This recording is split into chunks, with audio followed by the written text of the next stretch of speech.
أعوذ بالله من الشيطان الرجيم. بسم الله الرحمن الرحيم.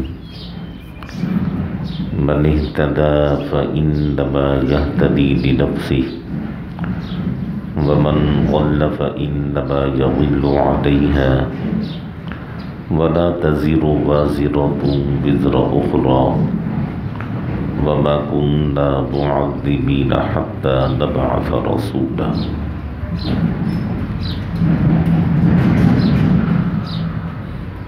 سورہ بنی اسرائیل کی ایک آیت کریمہ تلاوت ہوئی ہے.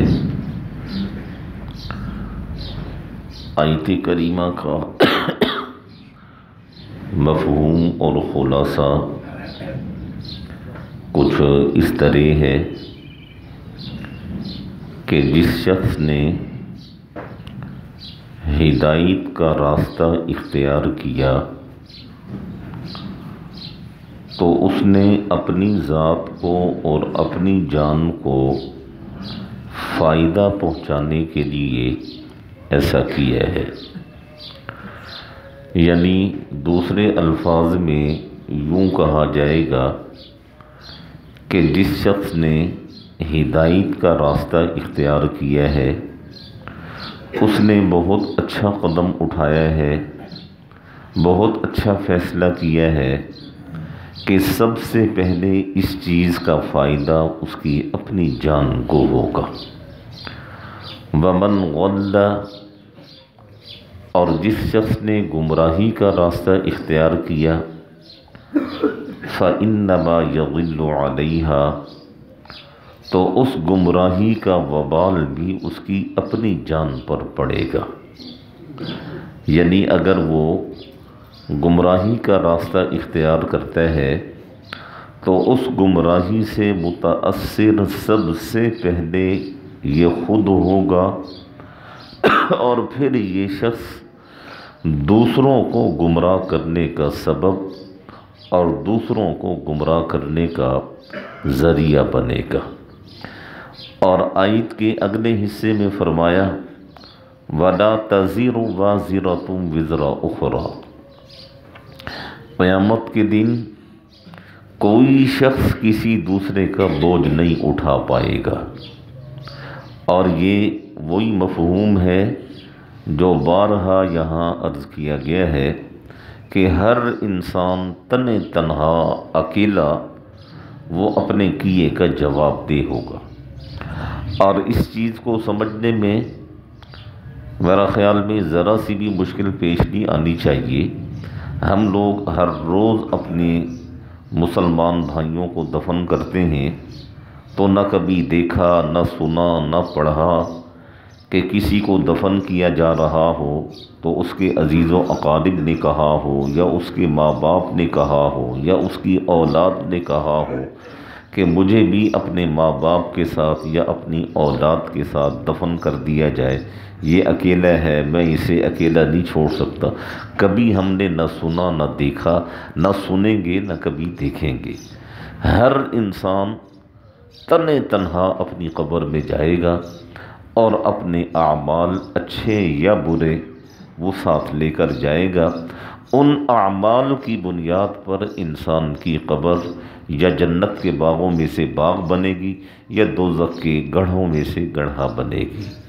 اور ایسا نہیں ہے وَلَا تَزِرُ وَازِرَةٌ وِزْرَ أُخْرَى کہ جرم میں کروں پکڑے آپ جائیں یا جرم آپ کریں پکڑا میں جاؤں. نہیں، قیامت کے دن کوئی انسان کسی انسان کا بوجھ نہیں اٹھائے گا. ہر انسان اپنے کیے کا جواب دے گا.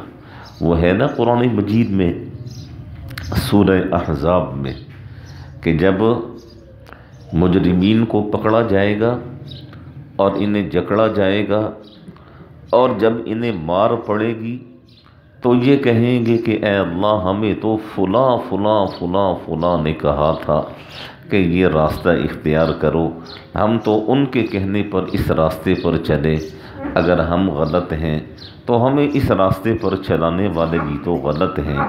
اے اللہ ہمیں جب عذاب ہو رہا ہے ضعفین من العذاب، پھر انہیں دوہرا عذاب دینا، وَلْعَنْهُمْ لَعْنًا كَبِيرًا، بڑی سخت لعنت ان کے اوپر برسے کہ وہ خود بھی دوزخ کا ایندھن بنے اور ہمیں بھی وہ دوزخ کا ایندھن بنا گے۔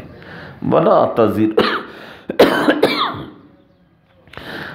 تَزِرُ وَازِرَةٌ وِزْرَ أُخْرَى، قیامت کے دن کوئی انسان کسی انسان کا بوجھ نہیں اٹھائے گا۔ یہ آیت کا یہ جو حصہ ہے وَلَا تَزِرُ وَازِرَةٌ وِزْرَ أُخْرَى، پورے قرآن مجید میں 3-4 جگہ پر آیا ہے۔ اسی آیت کو سامنے رکھ کے علماء کرام نے یہ مسئلہ لکھا ہے کہ کفار، مشرکین، بددین، ان لوگوں کی وہ اولادیں، وہ بچے جو بالغ ہونے سے پہلے پہلے وفات پا جاتے ہیں، انہیں کسی قسم کا کوئی عذاب نہیں ہوگا۔ کافر ہیں تو ان کے ماں باپ ہیں، مشرک ہیں تو ان کے ماں باپ ہیں، یہ تو ابھی بالغ ہی نہیں ہوئے ہیں، یہ تو ابھی شریعت کے مکلف ہی نہیں ہوئے ہیں کہ پہلے ہی موت آ گئی۔ اور ایسا کیوں ہو کہ ماں باپ کافر ہیں تو یہ بھی کافر ہوں گے، ماں باپ کو سزا ملے گی تو ان معصوموں کو بھی سزا ملے گی؟ نہیں، ایسا نہیں ہے۔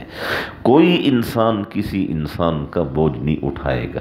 ماں باپ کافر ہیں، اولاد صالح، نیک، متقی، مسلمان ہے، اولاد اپنے اس اسلام کا پھل پائے گی، ماں باپ اپنے کفر کی سزا پائیں گے۔ اور صحابہ کرام میں ایک نہیں، دو نہیں، بیسیوں نہیں، سینکڑوں واقعات ایسے ہیں کہ اگر ماں باپ مسلمان ہیں تو اولاد کافر ہے، مشرک ہے، اور اگر اولاد مسلمان ہے تو ماں باپ مشرک ہیں۔ ایک بھائی مسلمان ہے تو دوسرا بھائی وہ مشرک ہے، بھائی مسلمان ہے تو بہن مشرکہ ہے۔ یہ تو بہت سارے واقعات یہ تو سیرت کی کتابوں میں آپ کو مل جائیں گے۔ مشرکین مکہ اسی وجہ سے تو کہا کرتے تھے کہ یہ جو نیا دین آیا ہے، محمد صلی اللہ علیہ وسلم لائے ہیں، اس دین نے گھر گھر میں جھگڑا ڈال دیا ہے۔ اور گھر گھر میں جھگڑا کیا تھا؟ وہ یہی تھا کہ باپ مسلمان تھا، بیٹا مشرک تھا، یا بیٹا مسلمان تھا، باپ مشرک تھا، ماں مسلمان تھی، بیٹی مشرکہ تھی، بیٹی اگر مسلمان تھی تو ماں مشرکہ تھی۔ اور یہ جنہوں نے اسلام کو قبول کیا وہ پھل پا گئے، اور جو کفر کی حالت میں مرے، کفر کی حالت میں گئے، دیکھیں آج بھی ان کا نام و نشان نہیں ہے۔ اور جن لوگوں نے آپ صلی اللہ علیہ وسلم کے زمانے میں اسلام قبول کیا، جن کی قبروں کے نشان اور آثار اب بھی باقی ہیں، تو جو لوگ حج اور عمرہ کرنے کے لیے جاتے ہیں تو وہ ڈھونڈ ڈھونڈ کر، تلاش کر کر کے ان لوگوں کی قبروں پر جا کر حاضری دیتے ہیں۔ اور جن لوگوں نے اسلام قبول نہیں کیا ان کا تو نام و نشان ہی نہیں ہے۔ اگر کسی کے بارے میں کچھ آثار ہیں کہ وہ اس جگہ پر مدفون ہے تو وہاں جا کر لوگ پتھر برساتے ہیں۔ اور وہ میں کچھ عرصہ پہلے میں دیکھ رہا تھا ابی جہل کی قبر کے بارے میں، تو وہاں نا ایک صاحب وہ اتنا بڑا پتھر لے کر وہ اس کی قبر کے اوپر مار رہے تھے۔ تو یہ اسلام بڑی خوبصورت چیز ہے۔ جب جس زمانے میں جن لوگوں نے اسلام اور اسلام کی تعلیمات کو اپنایا ہے، اللہ جل شانہ نے انہیں چمکایا ہے۔ اور جب جن لوگوں نے اسلام کی تعلیمات کو ٹھکرایا ہے، اللہ جل شانہ نے صفحہ ہستی سے ان کا وجود مٹایا اور ان کے نام و نشان تک کو اللہ جل شانہ نے ختم فرما دیا۔ وَلَا تَزِرُ وَازِرَةٌ وِزْرَ أُخْرَى، نیکی میں کروں اور اس کا اجر میں پاؤں گا۔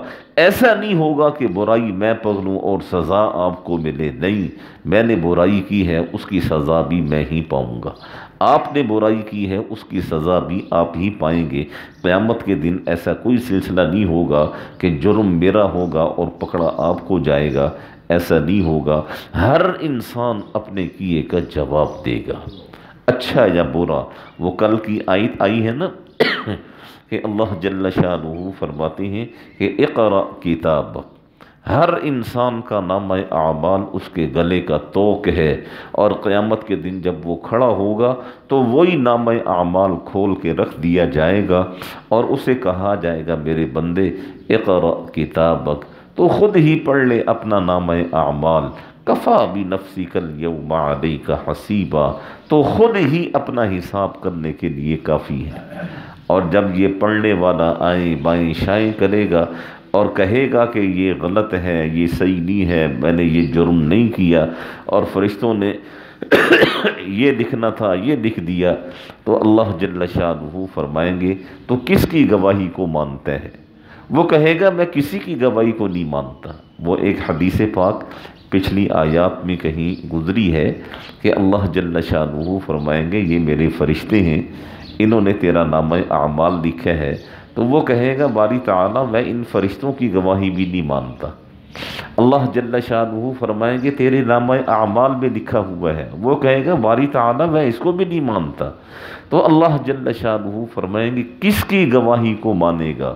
تو وہ کہے گا اللہ تعالیٰ میں اپنے وجود کے اعضاء کی گواہی کو مانوں گا۔ تو اللہ جل شانہ اس کی منہ پر اس کی زبان کو بند فرما دیں گے، منہ کے اوپر مہر لگا دیں گے، اب یہ شخص بول نہیں سکے گا، اب اس کے ہاتھ بولیں گے، اب اس کے پاؤں بولیں گے، اب اس کے کان بولیں گے۔ وہ سورہ یاسین میں ہے نا، الیوم نختم علی افواہہم، ہم منہ پر مہر لگا دیں گے، یہ شخص بول نہیں سکے گا۔ وتکلمنا ایدیہم، ہاتھ بولیں گے، وتشہد ارجلہم، پاؤں اس انسان کے بارے میں گواہی دیں گے۔ اور جب یہ گواہی آ جائے گی پھر یہ انسان شرمندہ شرمندہ شرمندہ اور گردن جھکا کر کھڑا ہوگا۔ اور آیت کے آخری حصے میں اللہ جل شانہ فرماتے ہیں وَمَا كُنَّا مُعَذِّبِينَ حَتَّى نَبْعَثَ رَسُولًا، کہ ہماری سنت یہ نہیں ہے کہ کسی جگہ کسی بستی میں ہم نبی کو نہ بھیجیں اور پھر وہاں پر عذاب بھیج دیں۔ ایسا نہیں ہوا، جہاں جہاں بھی عذاب آئے ہیں ہم نے پہلے وہاں سمجھانے والے بتانے والے انبیاء کرام کو بھیجا ہے۔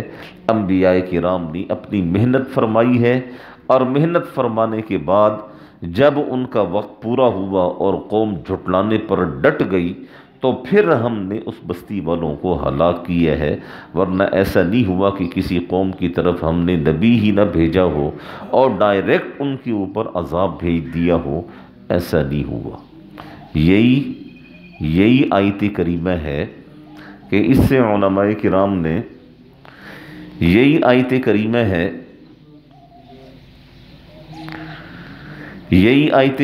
ہے اس سے علماء کرام نے یہ مسئلہ نکالا ہے کہ اگر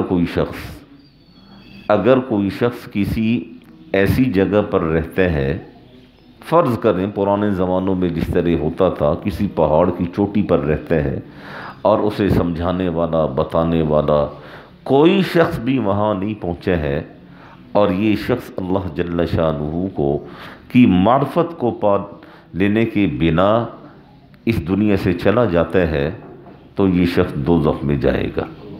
تو کسی نے کہا جی حضور اس تک تو کوئی بتانے والا پہنچے ہی نہیں ہے، تو فرمایا کہ اگر کوئی بھی بتانے والا نہ پہنچا ہو تو اللہ جل شانہ نے یہ جو کھوپڑی میں دماغ ہے جسے عقل کہتے ہیں یہ کس لیے دی ہے؟ اس شخص کو چاہیے تھا اپنی عقل کو دوڑاتا، دیکھتا یہ اتنا بڑا نظام کیسے چل رہا ہے، یہاں تو چھوٹی سی مشینری بغیر چلانے والے کی نہیں چلتی ہے، تو یہ اتنی بڑی مشینری اور اتنا بڑا نظام کیسے چل رہا ہے۔ جب اس میں غور و فکر کرتا تو یقیناً اس نتیجے کے اوپر پہنچتا کہ اس نظام کو چلانے والا بھی کوئی ہے۔ تو بہرحال اللہ جل شانہ فرماتے ہیں وَمَا كُنَّا مُعَذِّبِينَ حَتَّى نَبْعَثَ رَسُولًا، کوئی بستی ایسی نہیں ہے کہ ہم نے اس کے اوپر عذاب بھیجا ہو اور عذاب بھیجنے سے پہلے وہاں ہم نے رسول یا پیغمبر کو نہ بھیجا ہو۔ رسول اور پیغمبر نے اپنی محنت مکمل کی، اپنا وقت مکمل کیا، اور پھر جب اس قوم نے مان کر نہ دیا پھر ہم نے اس قوم کو صفحہ ہستی سے مٹا ڈالا۔ یہ آج کی جو آیت کریمہ ہے اس سے کم از کم ہمیں اتنی چیز ضرور معلوم ہوتی ہے کہ ہر انسان کو بالکل سیدھا رہنا چاہیے اور اپنے اعمال وہ درست رکھنے چاہیے۔ یہ نہیں دیکھنا چاہیے کہ فلاں یہ کہتا ہے اور فلاں وہ کرتا ہے، فلاں کوئی بھی آپ کے ساتھ آپ کی قبر میں نہیں جائے گا، آپ اکیلے تنہا ہوں گے اور وہاں پھر آپ اپنے کیے کا جواب دیں ہوں گے۔ اور پہلے زمانوں میں شاید ایسا ہو سکتا تھا، لیکن آج کے دور میں تو بالکل ایسا نہیں ہے، اور انشاءاللہ ثم انشاءاللہ جامع مسجد مزمل والے تو بالکل بھی ایسا نہیں ہوگا کہ وہ کہیں جی ہمیں کسی نے بتایا ہی نہیں تھا۔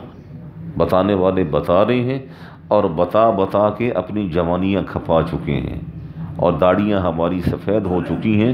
ہمارے بارے میں قیامت کے دن آپ یہ نہیں کہہ سکیں گے کہ ہمیں بتایا نہیں تھا۔ اور یہاں جو محنت کرنے والے ہیں ہماری جماعت کے ساتھی، وہ لگے ہوئے ہیں بیچارے، بتا رہے ہیں، اور قیامت کے دن ہم لوگ آپ کا گریبان پکڑ سکتے ہیں، انشاءاللہ آپ ہمارا گریبان نہیں پکڑ سکیں گے جی ہمیں کسی نے آگاہ نہیں کیا تھا، ہمیں کسی نے بتایا نہیں تھا۔ الحمدللہ ہر روز صبح شام یہاں بیٹھ کے بھی بتایا جا رہا ہے، اور یہ جماعت کے ساتھی آپ کے گھروں میں در در پہ جا کر بھی آپ کو بتا رہے ہیں، آگاہ کر رہے ہیں اور متنبہ کر رہے ہیں۔ وقت ہے سیدھے راستے پر آ جائیں، جس طرح اللہ نے فرمایا من اہتدی فانما یہتدی لنفسہ، سیدھا راستہ اختیار کریں گے اس کا فائدہ آپ خود پائیں گے۔ ومن ضل، اور اگر اسی طرح گمراہی کے راستے پر چلیں گے یضل علیہا، اس کا وبال بھی آپ کے اوپر پڑے گا۔ دعا فرمائیں اللہ جل شانہ ہم سب کو صحیح معنی میں سمجھنے کی، صحیح معنی میں عمل کرنے کی توفیق نصیب فرمائے۔ بسم اللہ الرحمن الرحیم، الحمدللہ رب العالمین والصلاة والسلام علی سید الانبیاء والمرسلین وخاتم الانبیاء۔